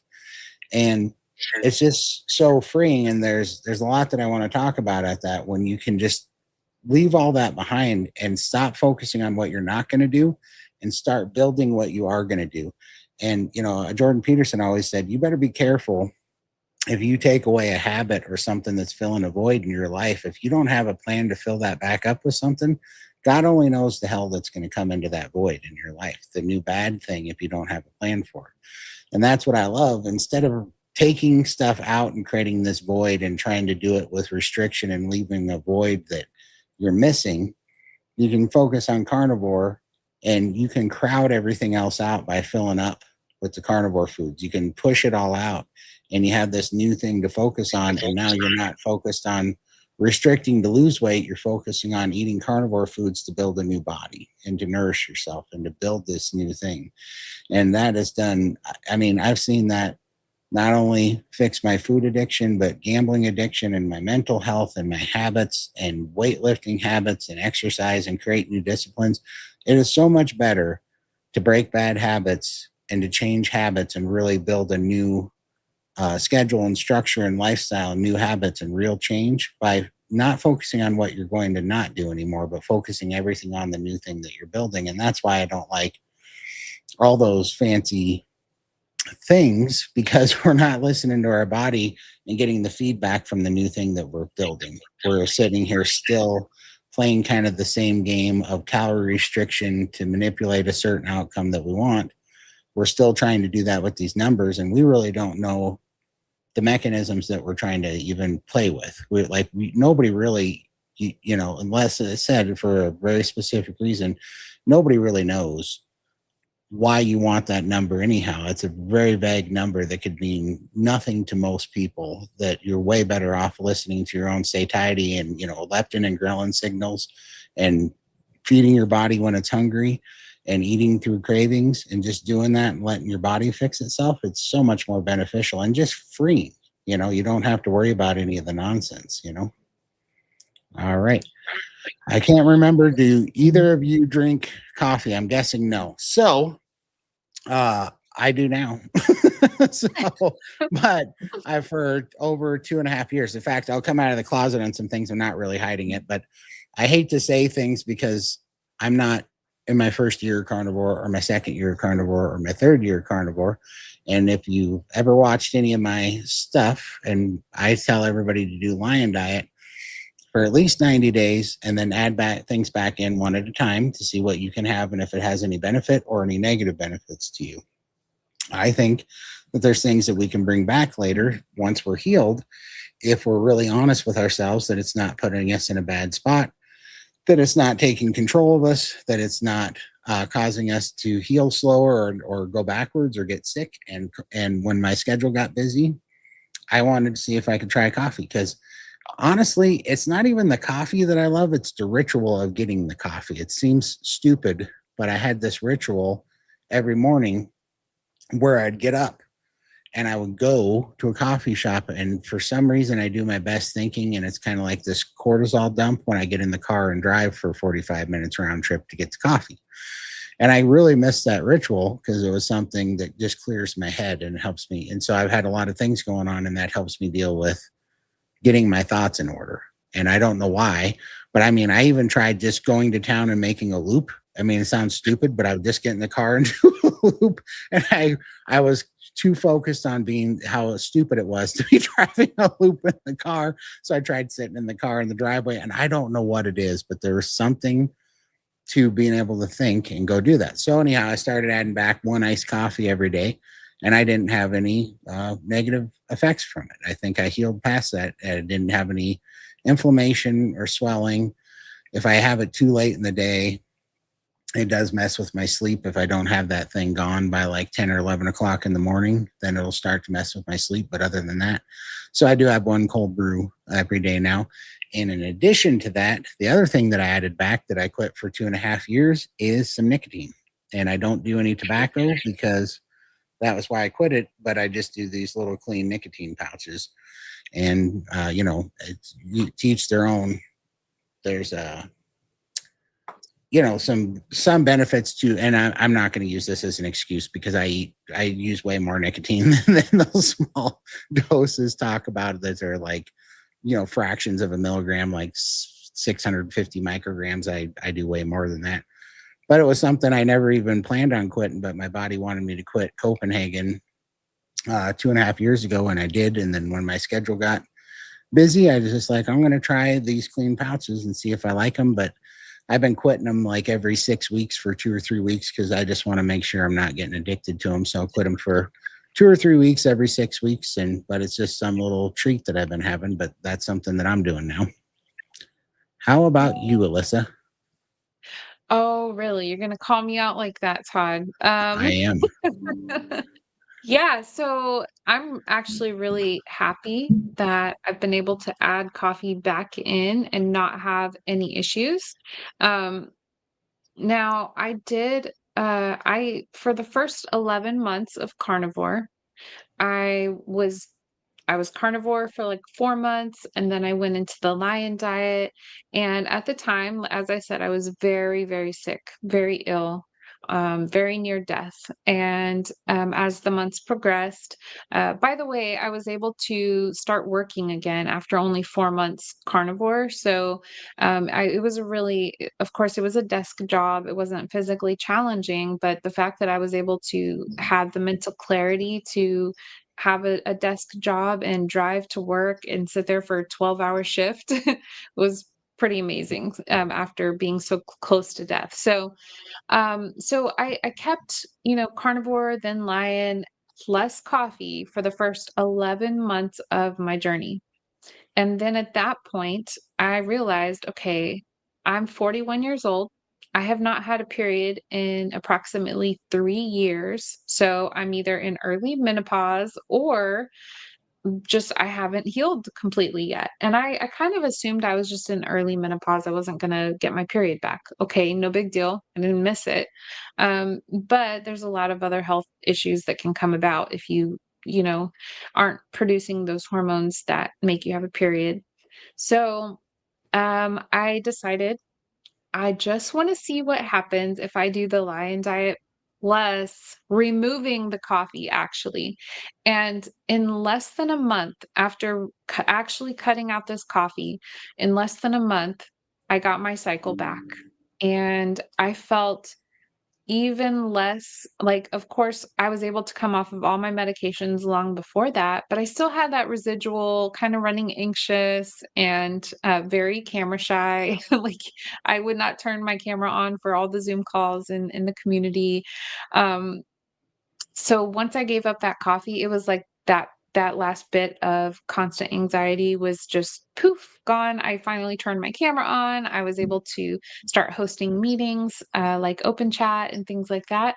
And I got my cycle back. It was just so amazing. I knew for sure that that coffee had been holding me back because it was the only factor that I changed.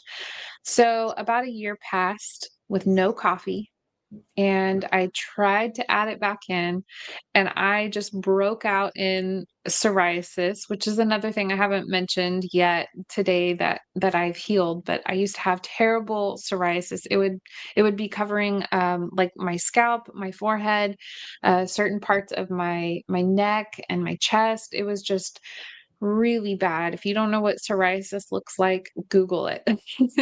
And so it had gone away for the most part. And then once I added coffee back in, I just broke out all over my neck again with psoriasis. And so I was like, oh, can't do that. And then again, I tried a few months later to add it back in just a little bit, and the anxiety got really bad again. So I took it back out, and again, still the, psoriasis.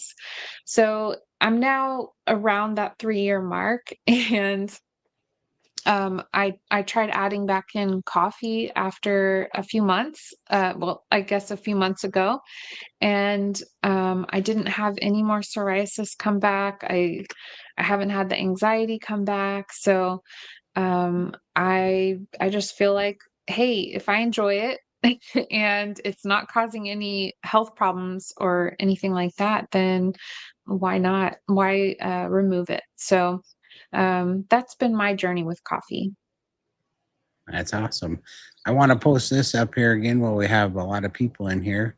Uh, we have free 2 hour carnivore community Zoom calls on Wednesdays, Fridays, and Saturdays. Just go to carnivoremeetup.com and you'll see the schedule and click that link anytime one of the meetings is going on that scheduled time. And you guys can come hang out with us and we could see you face to face. You don't have to turn your camera on or your microphone or anything. You can just listen if you want, but come hang out with us in Zoom for 2 hours on Wednesdays, Fridays, and Saturdays. We'd love to see you there. We think community is super important. All right. And Simpson John says, do you still have that video up on your site? Yep, I do. It's under the video tabs. And if you scroll all the way to the bottom, it was the very first one I ever made. And it was terrible. And I disagreed with my own advice like a day later. But it's there. And it was my first super awkward, hated my life. And I was in a ball cap. That's how crazy that was because I wasn't even wearing my cowboy hat today. So yeah. Weird. Who wears a ball cap? I know, just weirdos near size can get the hell.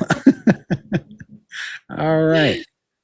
And let's see, 10 months carnivore and it's dropped my seizures by 95%. I'm wondering if I'm alone in this aspect or if anyone else has experienced this with this. Absolutely. I have a friend that has a very rare autoimmune condition that has helped his seizures massively, and he's got them down to just a few little cluster seizures every once in a while. And I know Alyssa's got a story about that too, right? Yes. Well, this is actually my friend who has gone from, I believe he said 25 to 35 seizures per day for a number of months. And um, you know, once he started carnivore, they really cut down and just as the months have gone by, they've gone lower and lower and lower. So um and this is something we see with a lot of people, and we know that carnivore, well, not carnivore, but I'll say the low carb diet, keto specifically, has been that first line of defense that has been used, especially in juvenile seizures for kids. It's like instead of putting them on some really heavy duty medications that a lot of adults can handle, the first thing they do is lower the carbs, and these kids stop having as many seizures just from that. So you're not alone in Not at that. all. It's crazy what our body can heal. Like, I just think disease, I mean, I can't imagine that lupus and seizures and my brother's MS are very different from each other, really, in the root cause of things. I think it's the same dysfunction and the same root cause and the same diet that's causing it. And, which is just the foundation of, inflammation and just these poisons. And I think we all end up having a weak link where our symptoms present themselves. Whatever our particular weak link is how we're going to experience basically the warning signal of the root cause that we all share. And it breaks down to something simple, and we get confounded because the medical system loves to break out symptoms and treat the symptoms instead of the root cause and say that the symptom is a disease and the symptom is a hereditary thing, because that way they can treat a million symptoms instead of, forever, instead of treating one root cause and fixing the actual issue, because there's no money in healthy people. But it's all neurological stuff going on. It's all the same kind of white tissue breakdown that's caused by inflammation. I mean, it's crazy. But Yep. I have no idea what this word is. High doses of Nattokinase. nattokinase. Okay. Reverses plaque. True. Mm. Well, I don't have any personal experience with this. I've heard stories, but that's all I have is anecdotes. Just some people say yes, it can help reduce or reverse plaque, and other people say nope. So I don't know. I'm sorry, Rooney. I gotcha. And I'm wondering about, oh, do you want, that's the question. Yeah, I can't talk too much about it, but before the end of the year, you will Oh. see it. I promise. Mhm. So coming shortly. Keep an eye out. I'll be blasting it everywhere. You're gonna get tired of hearing me talk about it pretty soon. Thanks. Carnivore dog has back leg tumor that just started at 10 years old. Mhm. Most noticeable on walks, but sometimes at home too, maybe electrolytes, tremors, or tremors, not tumors. Sorry. Yeah, I think so. So here's an Okay. interesting thing. My dog finally passed away, but she was almost 21 years old. And for the first 8 years, she was a standard poodle. And for the first like 8 years, she had seizures and tremors. And when I went carnivore, I had been basically, I thought I was doing a good thing. And I was basically feeding her chicken, lots and lots of chicken, mostly Costco rotisserie chickens because they're cheap and she loved them. And I'd just get those and keep them in the fridge. And she'd eat a half a chicken a meal and sometimes a whole one because she was a pig. And sometimes she's so smart, she'd open the door of the refrigerator and get the dang chicken out herself. But she would eat chicken. But she just kept having these stupid seizures over and over again. And I took her to the vet and I took her to a specialist. And they said, it's just hereditary, same old nonsense.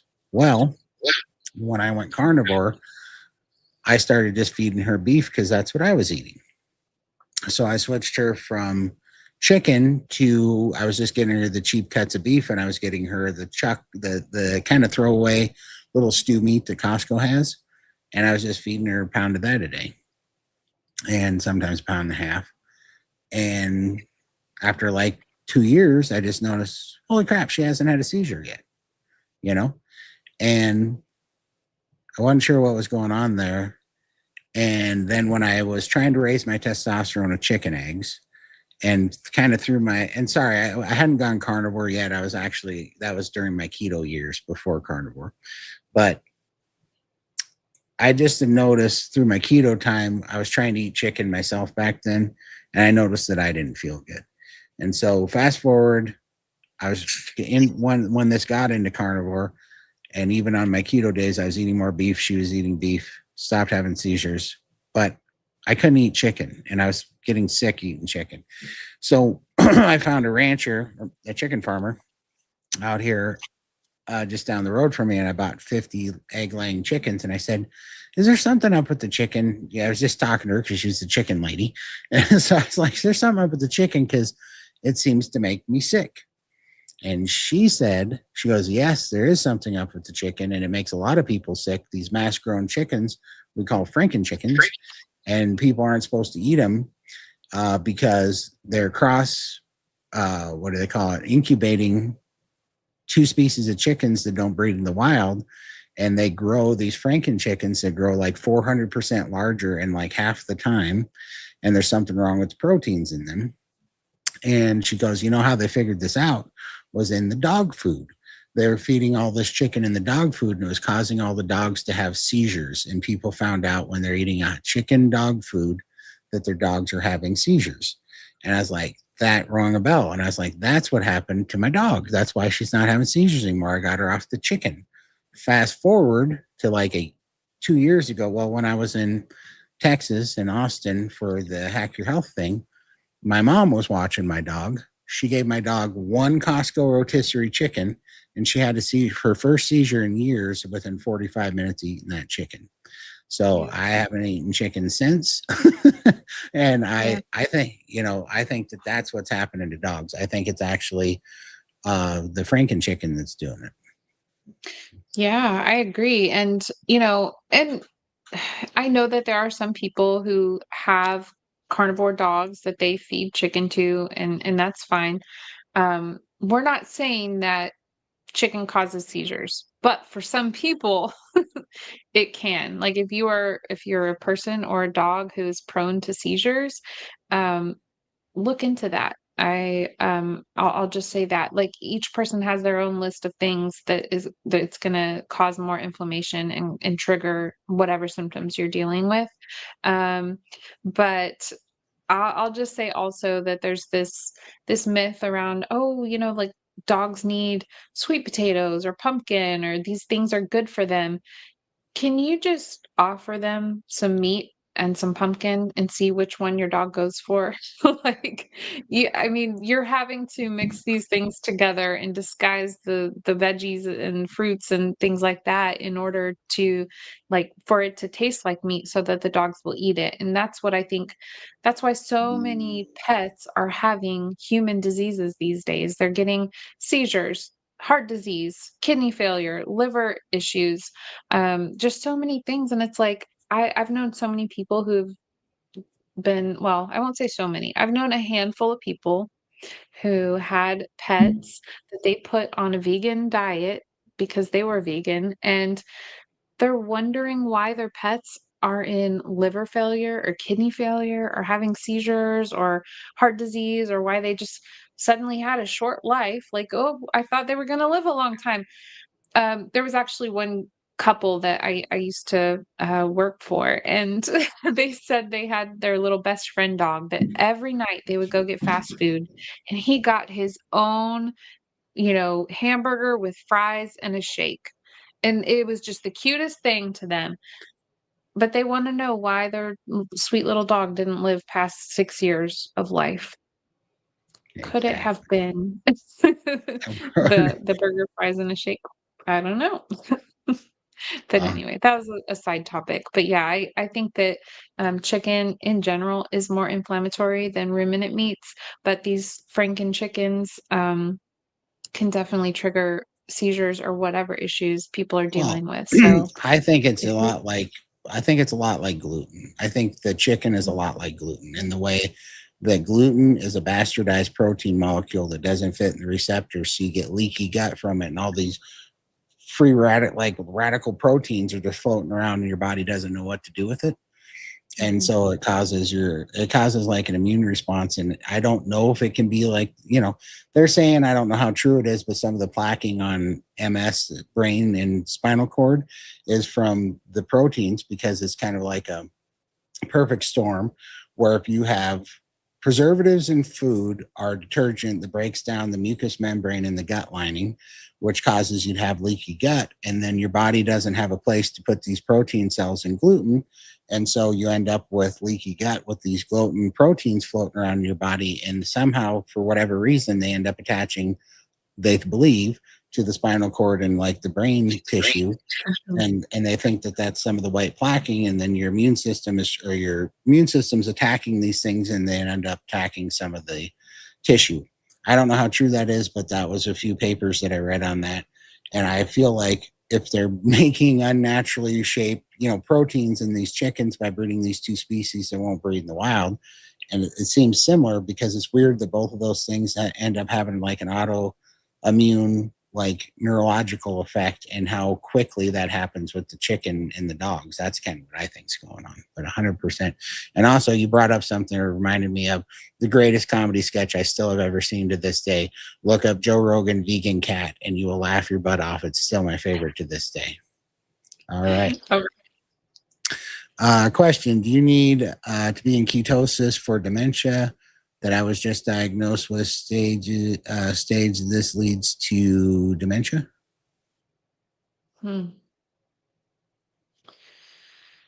Okay. Well, um, you don't need to be in ketosis.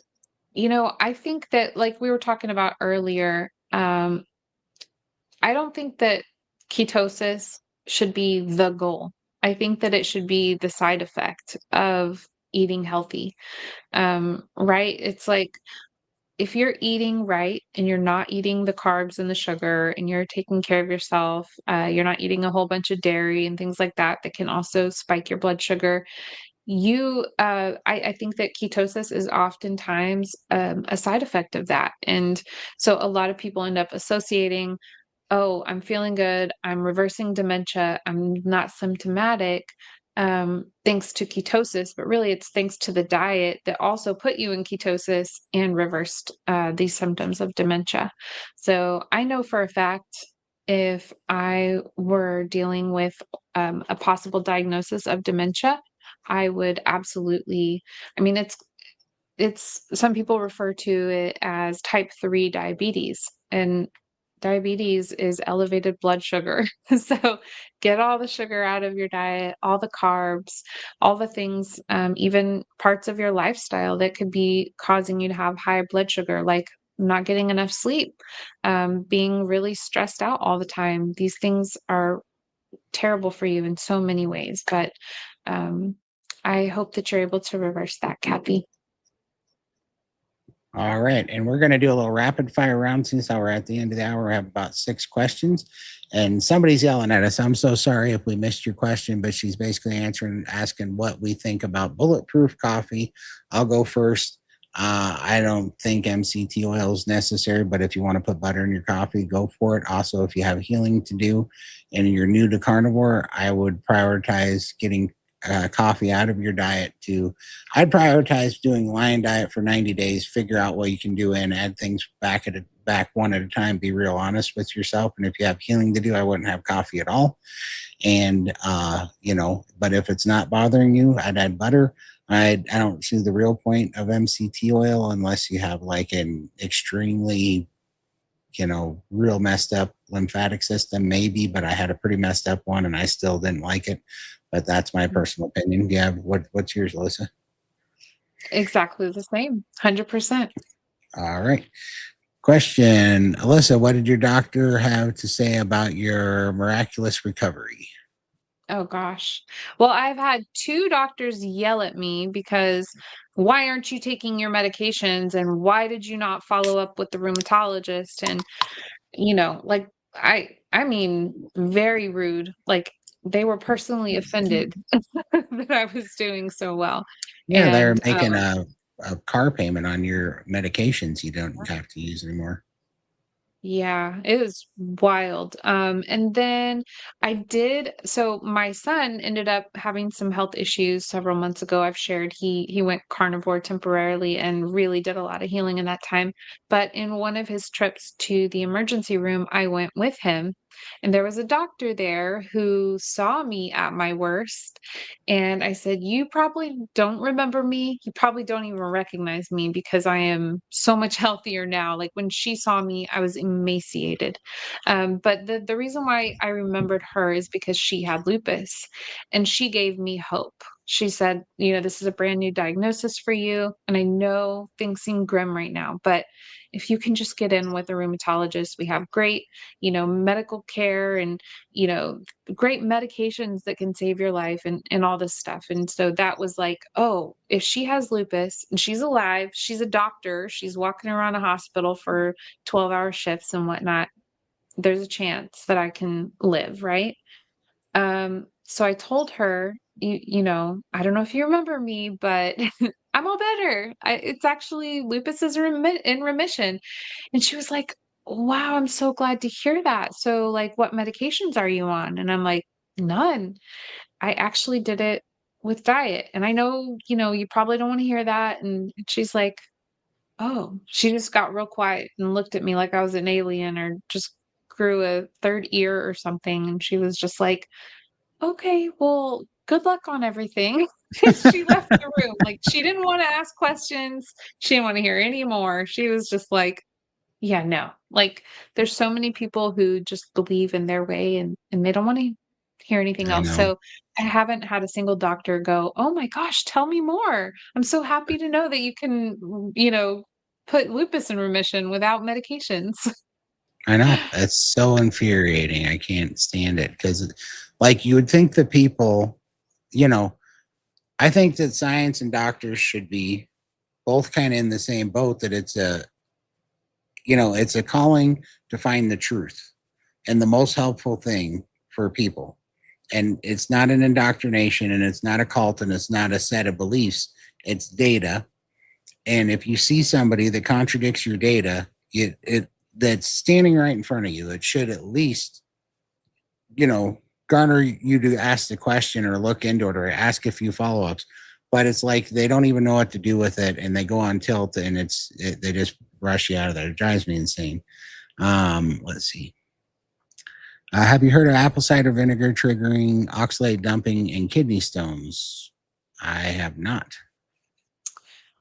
Trigger oxalate dumping in kidney stones? No. Now there are some theories that it can help break up, any calcium oxalate stones or just the oxalates themselves. They're crystals that form in the body.